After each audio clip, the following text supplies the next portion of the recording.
Dear students, I warmly welcome you all to today's session of the IAS number 2 Inventories class. जैसा कि आप लोगों को पता है कि अपने प्रीवियस लेक्चर्स के अंदर अब तक हमने मुख्तलिफ चीज़ों को डिस्कस किया है, जिसके अंदर हम लोग इनिशियल रिकग्निशन जो है वो कंप्लीट कर चुके हैं कि किस तरीके से हमने इन्वेंट्री को first of all initially recognise करना है अपनी बुक्स में।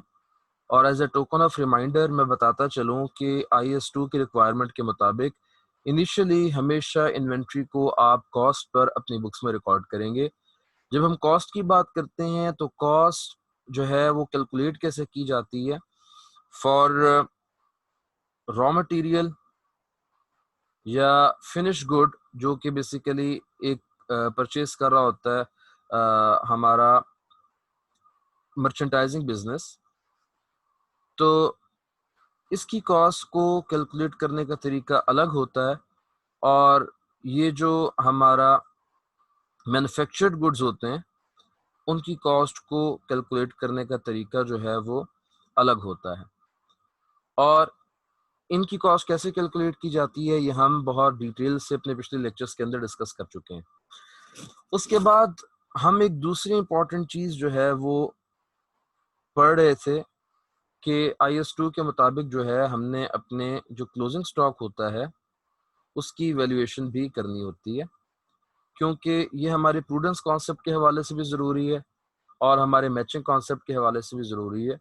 प्रूडेंस के हवाले से इसलिए ज़रूरी है क्योंकि प्रूडेंस हमें ये कहता है कि हमारे जो एसेट्स और लायबिलिटीज़ हैं ये फाइनेंशियल स्टेटमेंट्स के अंदर ओवर स्टेटेड या अंडर स्टेटेड नहीं होने चाहिए, बल्कि जो उनकी असल वैल्यू है उस वैल्यू के ऊपर उनको रिकॉर्ड होना चाहिए।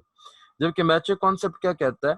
मैचिंग कॉन्सेप्ट ये कहता है कि अगर आपने किसी खास अकाउंटिंग पीरियड में कुछ रेवेन्यू जनरेट किया है from the sale of goods, तो इस रेवेन्यू को मैच करना चाहिए रिलेटेड कॉस्ट ऑफ सेल से। ठीक है, तो चूंकि गुड्स को जब आप सेल करते हैं तो उससे आपकी कॉस्ट ऑफ गुड्स सोल्ड जो है वो इंक्रीज होती है, और इसी तरीके से अगर आप लेट सपोज आपका स्टॉक लॉस हो जाता है तो, या अगर आपको जो है आपकी सेल रिटर्न हो जाती है, या इसी तरह की और कई मूवमेंट्स आपकी इन्वेंट्री में आती हैं, तो इन तमाम मूवमेंट्स का असर जो है वो आपकी कॉस्ट ऑफ गुड्स सोल्ड के ऊपर और अल्टीमेटली आपके ग्रॉस प्रॉफिट और उसके बाद नेट प्रॉफिट के ऊपर जाकर पड़ता है। तो जो क्लोजिंग स्टॉक होता है आपका, तो क्लोजिंग स्टॉक की वैल्यूएशन जो है वो एक इम्पॉर्टेंट चीज़ होती है, और इसको हम बेसिकली स्टडी कर रहे थे अपने पिछले लेक्चर्स के अंदर, और अभी भी हमने अपनी बात जो है यहीं से आगे बढ़ानी है। अपने पिछले लेक्चर्स के अंदर क्लोजिंग स्टॉक की वैल्यूएशन से मुतल्लिक हमने ये बात कही थी कि हमारे पास क्लोजिंग स्टॉक की वैल्यूएशन करने के लिए बेसिकली 4 तरीके होते हैं, और उन चारों तरीकों में से एक तरीका जो है वो फर्स्ट इन फर्स्ट आउट का होता है, जिसको हम फाइफो कहते हैं। दूसरा मेथड जो है वो एवरेज कॉस्टिंग मेथड होता है। तीसरा मेथड जो है वो हमारे पास होता है स्पेसिफिक आइडेंटिफिकेशन मेथड, और चौथा मेथड हमारे पास होता है लाइफो। लाइफो के मुतल्लिक हमने ये कहा था कि ये IFRS ने बैन किया हुआ है, लिहाजा लाइफो को हम पढ़ेंगे भी नहीं और ना ये हमारे सिलेबस में इंक्लूडेड है। SIM भी हमारे सिलेबस में इंक्लूडेड नहीं है, लिहाजा SIM को भी हमने डिस्कस नहीं करना। हमने किन दो चीज़ों को डिस्कस करना है? हमने फाइफो मेथड को भी डिस्कस करना है और हमने एवरेज कॉस्टिंग मेथड को भी डिस्कस करना है।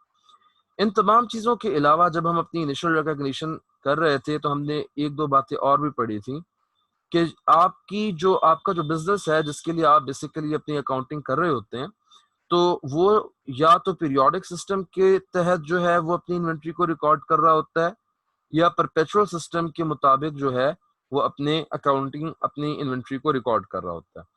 इन दोनों सिस्टम्स के अंदर जो डिफरेंसेस हैं वो भी हमने अपने प्रीवियस लेक्चर्स के अंदर जो है वो कवर कर लिए हैं, लेकिन जो एक इम्पॉर्टेंट बात है वो ये है कि अगर आपका बिजनेस पीरियोडिक सिस्टम को फॉलो करता है तो वो थ्रू आउट पीरियोडिक सिस्टम ही को फॉलो करेगा, और अगर वो परपेचुअल सिस्टम को फॉलो करता है तो वो थ्रू आउट परपेचुअल सिस्टम ही को फॉलो करेगा।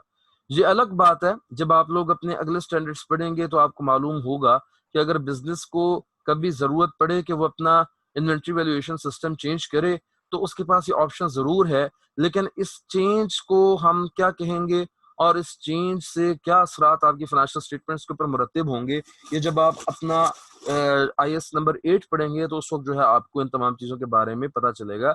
लेकिन for the sake of this particular standard and for the sake of this particular exam, आप लोगों ने यही कंसिडर करना है कि अगर आपका पीरियोडिक सिस्टम फॉलो हो रहा है तो पीरियोडिक सिस्टम ही फॉलो होगा, और अगर बिजनेस परपेचुअल सिस्टम फॉलो कर रहा है तो परपेचुअल सिस्टम ही फॉलो होता रहेगा। इसका मतलब ये हुआ कि जब आपने इन्वेंट्री को इनिशियली रिकॉर्ड किया है पीरियोडिक सिस्टम के मुताबिक या परपेचुअल सिस्टम के मुताबिक, तो इसका मतलब ये हुआ कि जब आप क्लोजिंग स्टॉक की वैल्यूएशन कर रहे होंगे तो तब भी या तो आपका पीरियोडिक सिस्टम जो है वो इस्तेमाल हो रहा होगा या परपेचुअल सिस्टम इस्तेमाल हो रहा होगा, depending upon the system that particular organisation is using. तो ये तमाम बातें करने का मकसद आप सबको ये याद दिलाना है कि जब भी हमारे परपेचुअल सिस्टम जो है वो इन्वॉल्व होता है अकाउंटिंग के लिए इन्वेंट्री की, तो हम लोगों ने एक चीज अपने जहन में रखनी है कि हमेशा हमें क्लोजिंग स्टॉक की वैल्यूएशन या कॉस्ट ऑफ गुड्स सोल्ड की कैलकुलेशन करने के लिए हमेशा स्टॉक शीट्स जो है वो बनानी पड़ेंगी, और इन स्टॉक शीट्स को हम इन्वेंट्री लेजर कार्ड भी कहते हैं। Inventory ledger cards. अपने पिछले लेक्चर के अंदर हमने फाइफो मेथड के जरिए से इन्वेंट्री लेजर कार्ड जो है वो बनाना सीखा था, और हम अपने आज के टॉपिक में इस इन्वेंट्री लेजर कार्ड को परपेचुअल सिस्टम के तहत, क्योंकि अभी हमने पीरियोडिक सिस्टम को स्टार्ट नहीं किया फॉर क्लोजिंग स्टॉक वैल्यूएशन, हमने परपेचुअल सिस्टम से स्टार्ट लिया था, तो आज हमने क्या करना है कि हमने स्टॉक शीट बनानी है by using the average costing method. Average costing method को स्टार्ट करने से पहले मैं एवरेज कॉस्टिंग मेथड के हवाले से कुछ चीजें आप लोगों के सामने जो है वो शेयर करना चाहता हूं, ताकि जब हम अपना क्वेश्चन सॉल्व करें तो आप लोगों को पता हो कि जो एवरेज कॉस्टिंग मेथड है ये बेसिकली काम कैसे करता है। तो सबसे पहले तो आप लोगों को इसकी फुल फॉर्म जो है वो आनी चाहिए। AVCO basically stands for average costing method, और जैसा कि इसके नाम से अंदाजा हो रहा है, होता इस तरह है कि एक एवरेज रेट कैलकुलेट किया जाता है। Unlike FIFO method, FIFO method में हम क्या करते थे, फाइफो मेथड के अंदर हम अपनी इन्वेंट्री को वैल्यूएट करने के लिए, अपनी क्लोजिंग एंट्री को वैल्यूएट करने के लिए बेसिकली वो रेट इस्तेमाल करते थे जो उस आखिरी परचेज का रेट होता था जो हमने की होती थी अपने सप्लायर से या अपने वेंडर से। एवरेज कॉस्टिंग मेथड में ऐसा नहीं होता। एवरेज कॉस्टिंग में क्या होता है कि हम एक एवरेज रेट जो है वो कैलकुलेट करते हैं, और ये रेट कब कैलकुलेट किया जाता है, आफ्टर एवरी परचेज। हर नई परचेज के बाद हम क्या करते हैं कि एक फॉर्मूले के जरिए से एक एवरेज रेट कैलकुलेट करते हैं, और उस एवरेज रेट को कैलकुलेट करने का फायदा क्या होता है, हम जब भी इन्वेंट्री को इशू करते हैं, यानी कि इन्वेंट्री आपने सेल की, इन्वेंट्री का लॉस हो गया, या इन्वेंट्री आपकी चोरी हो गई, या इन्वेंट्री का कोई भी इशू हुआ आपके स्टॉक से, तो उस स्टॉक आउट की जो वैल्यूएशन होती है वो बेसिकली इस एवरेज रेट की बेसिस के ऊपर होती है, जो कि हम कैलकुलेट करते हैं after every new purchase. Alright, तो ये जो है बेसिकली मकसद होता है एवरेज रेट को कैलकुलेट करने का, कि हम जो भी हमारे इन्वेंट्रीज के इश्यूज हैं, इन्वेंट्री का जितना भी इशू हो रहा है हमारे स्टॉक से, हम उस स्टॉक आउट को या उस इन्वेंट्री के इशू को जो हमने उसकी वैल्यूज को असाइन करनी है वो हम इस एवरेज रेट की बेसिस के ऊपर करते हैं। ठीक है, अब ये चीजें कैसे चल रही होती हैं, जब हम प्रैक्टिकली क्वेश्चन सॉल्व करेंगे तो आप लोगों को ज्यादा बेहतर तरीके से समझ में आएगा, लेकिन इस रेट का जो फॉर्मूला है वो आप लोग याद रखें। एवरेज रेट का फॉर्मूला कुछ ऐसे है कि आपकी टोटल कॉस्ट ऑफ इन्वेंट्री, यहां पर आप परचेजेस बल्कि कर लें, total cost of purchases divided by total units of purchases. इस फॉर्मूले की मदद से हम लोग अपना एवरेज कॉस्टिंग रेट जो है वो कैलकुलेट करते हैं, और उस एवरेज कॉस्टिंग रेट की मदद से हम अपने स्टॉक आउट को वैल्यूएट करते हैं। अब ये होता किस तरीके से है, आइए क्वेश्चन करते हैं और क्वेश्चन के दौरान समझते हैं कि प्रैक्टिकली ये तमाम चीज कैसे होती है। तो दोस्तों आपके सामने ये क्वेश्चन स्टेटमेंट लिखी हुई है। ये क्वेश्चन स्टेटमेंट एग्जैक्टली वही है जो अपने पिछले लेक्चर में हमने फाइफो मेथड के जरिए से क्वेश्चन सॉल्व करते वक्त यूज की थी। इस क्वेश्चन में आपके पास सामने 6 ट्रांजैक्शंस लिखी हुई हैं और 5 कॉलम्स आपको नजर आ रहे होंगे। पहला कॉलम सीरियल नंबर का, दूसरा ट्रांजैक्शन डेट का, तीसरा पर्टिकुलर्स का, चौथा कॉलम जो है वो आपकी यूनिट्स का, और पांचवा कॉलम जो है वो आपके रेट पर यूनिट का है, ठीक है। और हमारी रिक्वायरमेंट बेसिकली क्या है? हमारी रिक्वायरमेंट ये है कि हमने स्टॉक शीट प्रिपेयर करनी है अंडर एवरेज कॉस्टिंग मेथड। यहाँ पर आप लोग फाइफो को इग्नोर कीजिए, इसलिए क्योंकि हमने फाइफो मेथड के जरिए से ये चीज ऑलरेडी अपने पिछले लेक्चर के अंदर सॉल्व कर ली है। यहाँ पर मैंने इसको अपडेट भी कर दिया।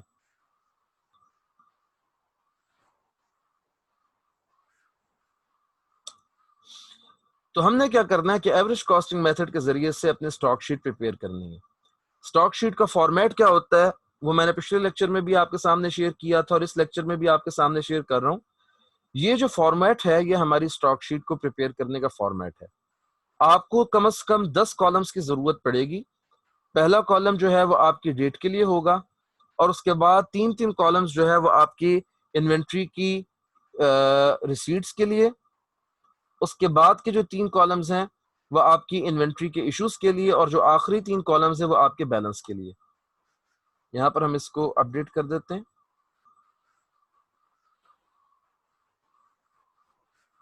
और आखिरी जो तीन कॉलम है वो आपके बैलेंस के लिए। यहाँ पर आपको एक मजीद कॉलम की जरूरत जो है वो पड़ सकती है और ये कौन सा कॉलम है?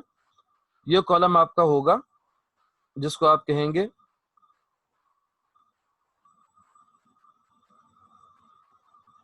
ट्रांजैक्शन टाइप, या आप इसको अकाउंट हेड का नाम भी दे सकते हैं।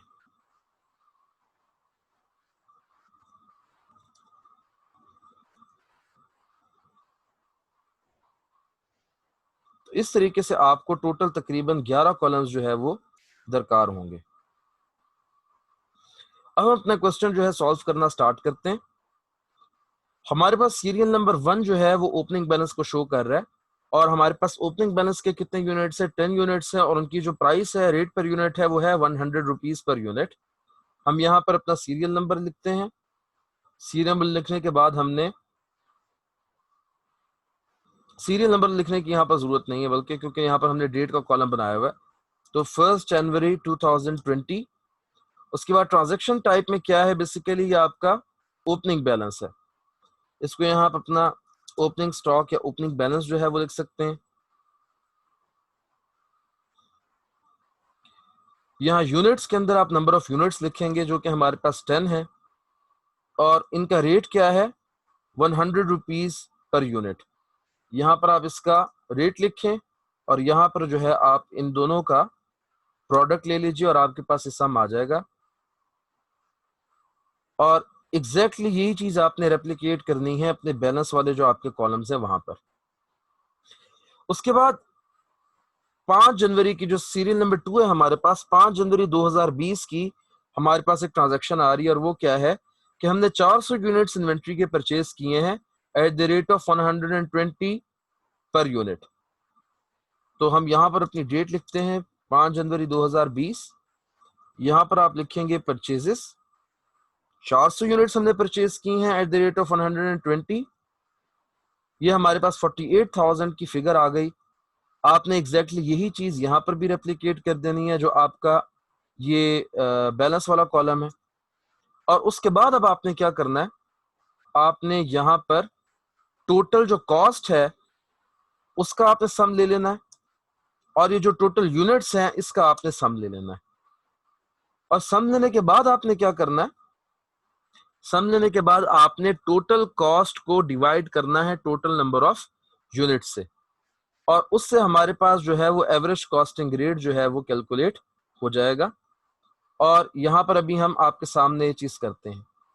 टोटल कॉस्ट हमारे पास कितनी आ रही है ऑफ परचेजेस? अच्छा, यहाँ पर परचेजेस प्लस ओपनिंग स्टॉक शामिल होगा, ठीक है। यानी कि अब तक की जो टोटल कॉस्ट है इन्वेंट्री की हमने वो लेनी है 49,000 डिवाइडेड बाय 410 यूनिट्स। तो हमारे पास 120 रुपीज का जो रेट है वो यहाँ पर आ रहा है। ये हमारा एवरेज कॉस्टिंग रेट है। अब ये 120 का जो रेट है ये बेसिकली हमारा एवरेज कॉस्टिंग रेट है और इसको मैं बोल्ड कर देता हूं ताकि आप लोगों को ये चीज अच्छे तरीके से याद रहे। उसके बाद जब हम सीरियल नंबर 3 पे अपनी थर्ड ट्रांजैक्शन देखते हैं तो ये बेसिकली 8 जनवरी 2020 की ट्रांजैक्शन है और ये हमने परचेजेस की हैं अगेन 300 यूनिट्स की at the rate of 110 rupees per unit. यहाँ पर आप दोबारा लिख लीजिए 8 जनवरी 2020। ये फिर आपने परचेजेस की हैं। परचेजेस कितनी की हैं? 300 यूनिट्स परचेज किए हैं at the rate of 110 per unit. इन दोनों को आप आपस में मल्टीप्लाई करेंगे तो इसकी कॉस्ट आपके पास आ जाएगी। इन्हीं चीजों को आपने यहाँ पर रिप्लिकेट कर देना है बैलेंस वाले पोर्शन में एज इट इज। और अब क्योंकि मैंने कहा था कि हमेशा जब भी आप नई परचेज करेंगे तो आपको एक नया average costing rate per unit जो है वो कैलकुलेट करना पड़ेगा। और वो कैसे कैलकुलेट करेंगे उसका तरीका बिल्कुल वही है। आपने टोटल इन्वेंट्री कॉस्ट अब तक की जो है वो कैलकुलेट कर लेनी है और इसी तरीके से अब तक के जो टोटल नंबर ऑफ यूनिट्स हैं वो कैलकुलेट कर लेने हैं। हमारी कैलकुलेशन के मुताबिक इस वक्त जो हमारे पास इन्वेंट्री की कॉस्ट है वो 82,000 रुपीज है, जबकि जो हमारे पास नंबर ऑफ यूनिट्स हैं वो हमारे पास 710 है। अब एवरेज कॉस्टिंग रेट कैलकुलेट करने के लिए मैंने क्या करना है कि टोटल कॉस्ट को डिवाइड कर देना है by the total number of units. और यहाँ पर जो हमारे पास रेट आ गया है, ये रेट बेसिकली क्या है? ये हमारा एवरेज कॉस्टिंग रेट है जो आपको बोल्ड के अंदर 115 रुपीज का नजर आ रहा है। इस रेट का मकसद क्या है कि हमने अब जितनी भी इन्वेंट्री की इशू करना है, स्टॉक आउट करना है, तो हमने इस रेट को इस्तेमाल करते हुए करना है क्योंकि ये हमारा एवरेज कॉस्टिंग रेट है। और हर परचेज की ट्रांजैक्शन के बाद, हर नई स्टॉक एडिशन के बाद हमने अपना एवरेज कॉस्टिंग रेट दोबारा से फाइंड आउट और कैलकुलेट करना होता है। अब हम अपनी अगली ट्रांजैक्शन की तरफ चलते हैं। तो ये 10 जनवरी 2020 की ट्रांजैक्शन है और ये सेल्स की ट्रांजैक्शन है जिसमें हमने 500 यूनिट्स जो है वो सेल किए हैं और इसका जो रेट पर यूनिट लिखा है ये 150 रुपीज पर यूनिट है। ध्यान में रहे कि ये 150 रुपीज पर यूनिट बेसिकली इन यूनिट्स की सेलिंग प्राइस है जिनको हमने सेल किया है। ठीक है, तो हमने क्या करना है, इन 500 यूनिट्स को अपने स्टॉक से आउट करना है। कैसे करेंगे अभी हम यहां पर देखते हैं। 10 जनवरी 2020 हमने डेट लिखी, यहां पर हमने सेल्स लिखा,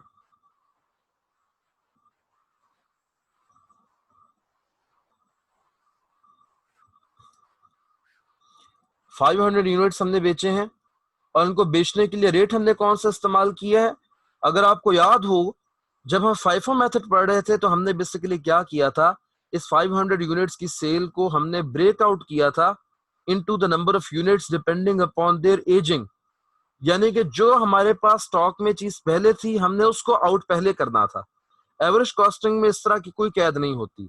आप चाहे हो तो सारे के सारे यूनिट्स जो है वो आप अपनी आखिरी परचेज के दे दो और उसके बाद पहली परचेजेस के दे दो, चाहो तो मिक्स करके दे दो, चाहो तो आप क्या करो कि फाइफो की तरह पहले पहले वाले यूनिट्स दे दो, बाद वाले यूनिट्स बाद में दे दो। लेकिन जो रेट आपने इस्तेमाल करना होगा यहाँ पर अपने स्टॉक आउट को रिकॉर्ड करने के लिए, वो रेट आपने एवरेज कॉस्टिंग वाला जो है वो यूज करना होगा, जो कि इस केस में हमारे पास 115 है।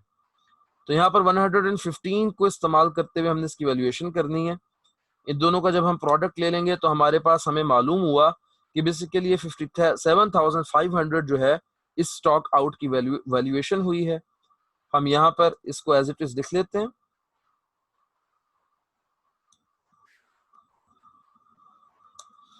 और जैसे ही हमने सेल किया तो यहाँ पर हमें दोबारा से नए सिरे से क्या करना है कि अपना स्टॉक का सम करना है। इसलिए नहीं कि हमने एवरेज कॉस्टिंग रेट मालूम करना है, वो हम परचेजेस के टाइम पे करते हैं जब हमारा स्टॉक ऐड हो रहा होता है। यहाँ पर हमें बैलेंस मालूम करना है, जिसकी वजह से हम क्या करते हैं, हम इन तमाम स्टॉक के से जितनी भी हमने स्टॉक हमारा आउट हुआ है हम उसकी वैल्यू जो है वो कैलकुलेट कर रहे होते हैं। यहां तक मुझे उम्मीद है कि आप सबको बातें समझ में आ रही हैं। उसके बाद जब हम अपनी अगली ट्रांजैक्शन की तरफ जाते हैं तो हमारे पास परचेजेस रिटर्न हो रहे हैं एट द रेट ऑफ ₹10।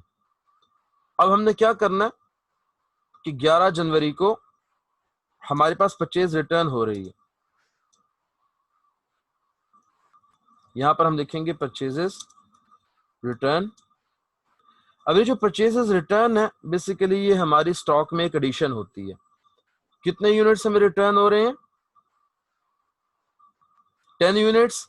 और ये हमने खरीदे कितने के थे? 110 थे, 10 के। तो यहाँ पर हमने इन यूनिट्स को इनके रेट के साथ लिख लेना है, 10 यूनिट्स फॉर 110। इनका प्रोडक्ट हम लेते हैं ताकि हमें इसकी वैल्यू मालूम हो कि कितनी हमारी परचेजेस रिटर्न है। आई एम सॉरी, मैं थोड़ा सा गलत बता गया।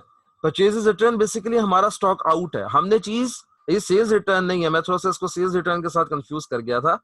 परचेजेस रिटर्न का मतलब ये होता है कि हमने जो चीज परचेज की थी, हमने उस परचेज को वापस करना है, यानी कि ये भी हमारे स्टॉक में से चीज आउट हो रही है, ठीक है। तो ये 10 यूनिट्स हमने बेसिकली रिटर्न किए हैं, और इसके लिए भी हम अपना एवरेज कॉस्टिंग रेट यूज करेंगे, क्योंकि ये भी हमारा स्टॉक आउट हो रहा है। तो इन दोनों को, इस स्टॉक आउट को वैल्यूएट करने के लिए हमने क्या करना है, इन दोनों का प्रोडक्ट ले लेना है, और यहाँ पर एज इट इज इसको माइनस कर देना।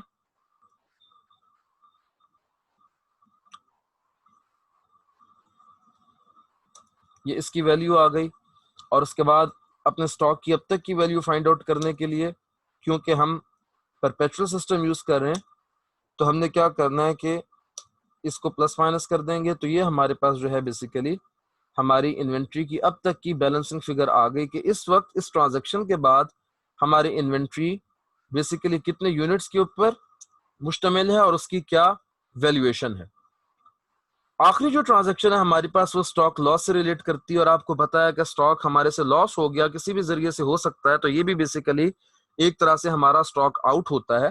15 जनवरी 2020 को स्टॉक आउट हुआ 20 यूनिट्स, और उनका रेट चाहे जो भी आगे लिखा हुआ, वो आपको पता है कि ये चूंकि एक स्टॉक लॉस है, लिहाजा इसको भी जब हमने वैल्यूएट करना है तो अपने एवरेज कॉस्टिंग रेट के ऊपर करना है। यहाँ पर हम डेट लिखेंगे 15 जनवरी 2020। यहाँ पर हम मेंशन करेंगे स्टॉक लॉस, 20 यूनिट्स हमारे लॉस हुए हैं, एवरेज कॉस्टिंग रेट हमारा 115 था। तो हम इसको यूज करते हुए इसकी जो वैल्यूएशन हमने कैलकुलेट की वो 2300 रुपीज थी। बैलेंसिंग के कॉलम में हम इसको माइनस कर देते हैं, और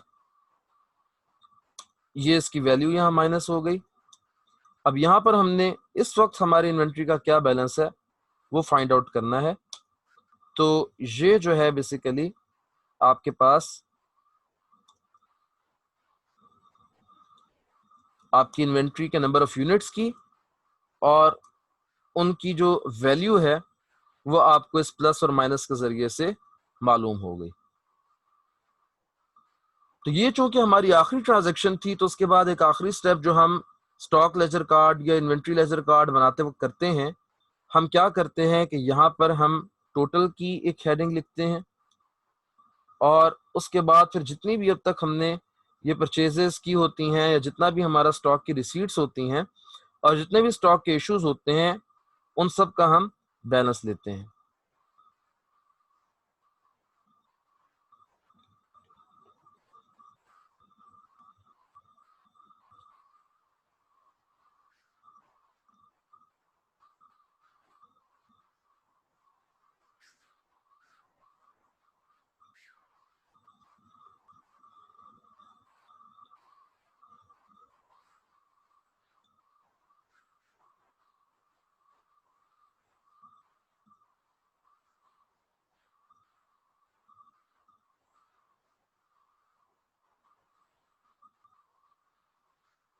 ये हमारे पास जो है ये इनकी वैल्यू आ गई।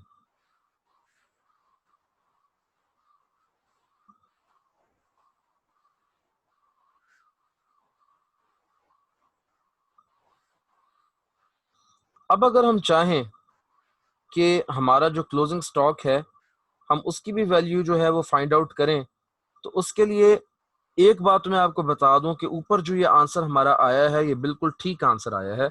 अगर आप चाहें तो एज इट इज इसको यहाँ नीचे कॉपी पेस्ट कर दें, या अगर आप चाहें तो अपनी तसल्ली के लिए आप अपने टोटल जो हमारे पास गुड्स की रिसीट्स थी उनमें से जब आप गुड्स के इश्यूज माइनस करेंगे तो आपके पास 180 की फिगर आनी चाहिए।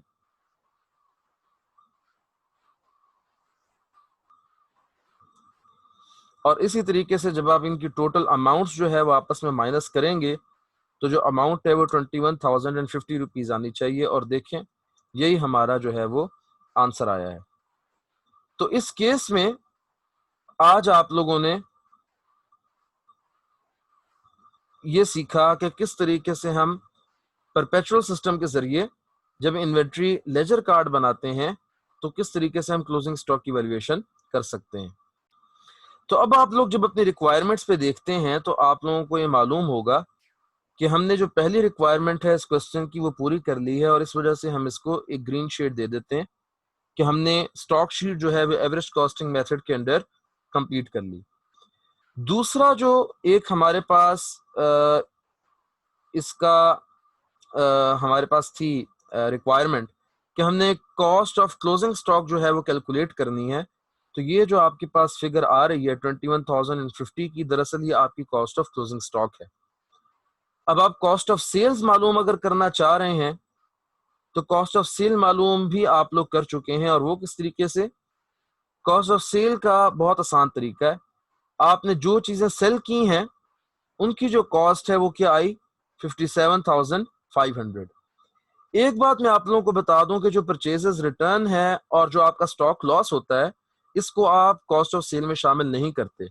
स्टॉक लॉस जो है या आपके अदर एक्सपेंसेस में जाता है, और जो परचेजेस रिटर्न होती हैं ये बेसिकली आपकी जो करंट एसेट्स की वैल्यू होती है फाइनेंशियल स्टेटमेंट्स के अंदर, जो आपकी इन्वेंट्री की जो वैल्यू है ये उसको रिड्यूस करता है। बेसिकली परचेजेस रिटर्न आपकी इन्वेंट्री का एक कॉन्ट्रा अकाउंट है, ठीक है। तो ये 57,500 जो है दरअसल ये आपकी कॉस्ट ऑफ सेल है जो हमने यहाँ पर कैलकुलेट कर ली थी। लिहाजा हम अपना स्टॉक शीट बनाते हुए ये तीन चीजें तो हमने दो चीजें तो हमने कॉस्ट ऑफ क्लोजिंग स्टॉक भी कैलकुलेट कर ली और कॉस्ट ऑफ सेल भी ऑटोमेटिकली कैलकुलेट हो गई। अब अगर आप लोग चाहें कि ग्रॉस प्रॉफिट जो है वो कैलकुलेट किया जाए तो बहुत आसान सा तरीका है। आपके पास सेल्स की वैल्यू जो है वो भी गिवन है। सेल्स की वैल्यू कैसे गिवन है, आपने 500 यूनिट्स जो है वो सेल किए थे, या आपके पास डाटा यहाँ पर लिखा हुआ है सेल्स का एट द रेट ऑफ 150। यहाँ पर आप लोग जो है वो कैलकुलेट कर लें, 500 को मल्टीप्लाई कर दें 150 से, तो ये आपकी टोटल सेल्स वैल्यू हो गई। कॉस्ट ऑफ सेल्स क्या आपको वैसे ही मालूम है कि कॉस्ट ऑफ सेल कितनी है।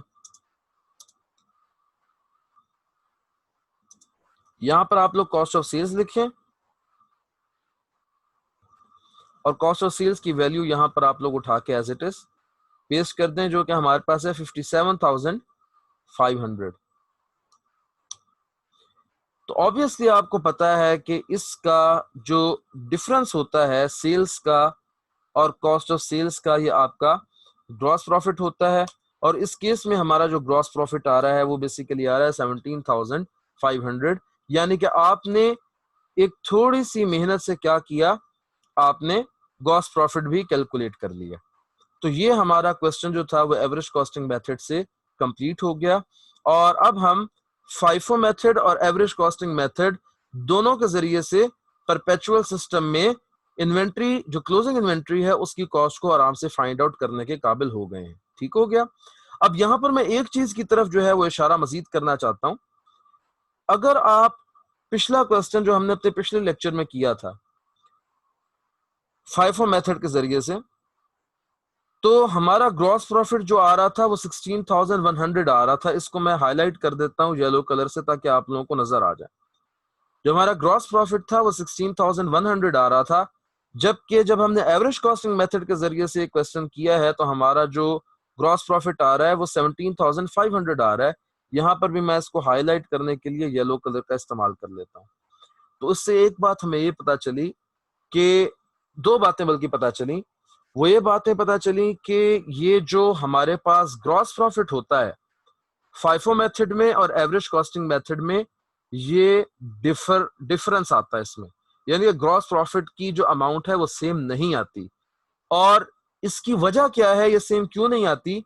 ये सेम इसलिए नहीं आती क्योंकि हमारे पास जो क्लोजिंग स्टॉक की वैल्यूएशन होती है दोनों सिस्टम्स में, दोनों मेथड्स में, फाइफो में और एवरेज कॉस्टिंग में, उसमें फर्क होता है। अगर आप वो गौर करें तो इस वक्त हम एवरेज कॉस्टिंग वाली शीट के ऊपर हैं, और एवरेज कॉस्टिंग के जरिए से हमारी जो कॉस्ट ऑफ क्लोजिंग स्टॉक निकली थी वो निकली थी 21,050। यानी कि हमारी जो कॉस्ट ऑफ सेल है वो थी 57,500। आपको पता है ना कि किस तरीके से क्लोजिंग स्टॉक्स में से माइनस करके हम किस तरह से जो है वो बेसिकली कॉस्ट ऑफ सेल निकालते हैं। ओपनिंग स्टॉक और परचेजेस में से क्लोजिंग स्टॉक माइनस होता है तो कॉस्ट ऑफ सेल निकल आती है।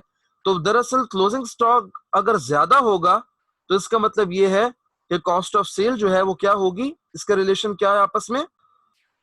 जब हमारा क्लोजिंग स्टॉक ज्यादा होता है तो क्या होता है कि हमारी कॉस्ट ऑफ सेल कम हो जाती है। कॉस्ट ऑफ सेल जब कम हो जाती है तो ग्रॉस प्रॉफिट बढ़ जाता है, ये बात आप लोग याद रखिए। और जब हमारा क्लोजिंग स्टॉक कम होता है, उसकी वैल्यूएशन कम होती है, तो हमारी कॉस्ट ऑफ सेल इंक्रीज कर जाती है। जब कॉस्ट ऑफ सेल इंक्रीज कर जाती है तो ग्रॉस प्रॉफिट क्या होता है, कम हो जाता है। अब यहां पर हमारे पास एवरेज कॉस्टिंग मेथड में जो हमारी कॉस्ट ऑफ सेल है वो है 57,500, जो आपके सामने जे कॉलम में सबसे टॉप पे ग्रीन कलर से हाईलाइट हुई हुई है। जबकि अगर हम अपने फाइफो मेथड के जरिए से देखें तो फाइफो मेथड में हमारे पास जो कॉस्ट ऑफ सेल है वो आपको जे कॉलम में नजर आ रही है 58,900 से। यानी कि फाइफो मेथड में हमारी जो कॉस्ट ऑफ सेल थी वो ज्यादा थी, जिसकी वजह से हमारा ग्रॉस प्रॉफिट कम हुआ और हमारी जो वैल्यूएशन थी किस चीज की, जो क्लोजिंग स्टॉक था हमारा, क्लोजिंग स्टॉक की वैल्यूएशन ज्यादा हुई। यानी कि हमारे क्लोजिंग स्टॉक की वैल्यू 5, ये आप लोग बात लिख लें कि फाइफो मेथड में हमारे क्लोजिंग स्टॉक की वैल्यू ज्यादा होती है, कॉस्ट ऑफ सेल की वैल्यू जो है वो क्या होती है, सॉरी, हमारे क्लोजिंग स्टॉक की वैल्यू जो है फाइफो मेथड में कम होती है और हमारी कॉस्ट ऑफ सेल की वैल्यू फाइफो मेथड में ज्यादा होती है, जिसकी वजह से ग्रॉस प्रॉफिट कम होता है। जबकि ऑन द अदर हैंड अगर हम बात करते हैं एवरेज कॉस्टिंग की, तो एवरेज कॉस्टिंग में हमारा जो क्लोजिंग स्टॉक है उसकी वैल्यूएशन कम होती है if you compare it with FIFO, जिसकी वजह से हमारा जो कॉस्ट ऑफ सेल है वो बढ़ जाती है। जब कॉस्ट ऑफ सेल बढ़ जाती है तो क्या होता है कि हमारा ग्रॉस प्रॉफिट जो है वो बढ़ जाता है। तो ये एक रिलेशनशिप जो है वो आप याद रखें, और ये एक इंपॉर्टेंट कंपैरिजन था कि जब आप एवरेज कॉस्टिंग के जरिए से और फाइफो के जरिए से जब आप परपेचुअल सिस्टम के अंदर ये स्टॉक शीट्स बनाते हैं तो ये डिफरेंस जो है वो हमेशा रिजल्ट्स में आता है। ठीक हो गया। तो यहाँ पर जो है हम इस आर्गुमेंट को कंक्लूड करते हैं और उसके बाद अब चलते हैं अपने लेक्चर की अगली चीज की जानिब।